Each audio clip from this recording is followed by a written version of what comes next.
నేను ఒకసారి చార్లెస్ అనే ఆటోబయోగ్రఫీ చదివినప్పుడు లండన్ లో ఒక చేపల్ అంటే ప్రే టవర్ అంటాం కదా, అయితే రోజు ఒక వ్యక్తి పనిచేసే వ్యక్తి అక్కడికి వెళ్ళినప్పుడు ఇట్లా చేపలు బయట నిలబడి క్యాప్ ఉంటది కదా, క్యాప్ తీసి 5 నిమిషాలు ఇట్లా మౌనంగా ఉండి జీసస్ దిస్ ఇస్ చార్ల్స్ అని చెప్పేసి వెళ్ళిపోయాడంట. రోజు ఆయన పనికి వెళ్ళేటప్పుడు, పని నుండి ఇంటికి వచ్చేటప్పుడు ఆ చేపల దగ్గర నిలబడి ఒక 2 నిమిషాలు 5 నిమిషాలు నిలబడి మౌనంగా ఉండి క్యాప్ తీసి మౌనంగా అక్కడ చూసి జీసస్ దిస్ ఇస్ చార్ల్స్ అని చెప్పి వెళ్ళిపోయాడు.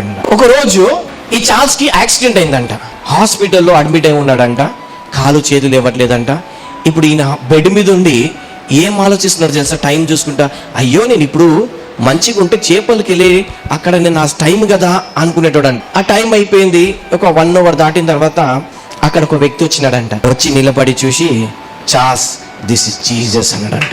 నువ్వు రాలే కదా అందుకే నేను నీ దగ్గరకు వచ్చిన అని ఏం ప్రే చేసినాడు, దేవుడితో టైం స్పెండ్ చేసినాడు.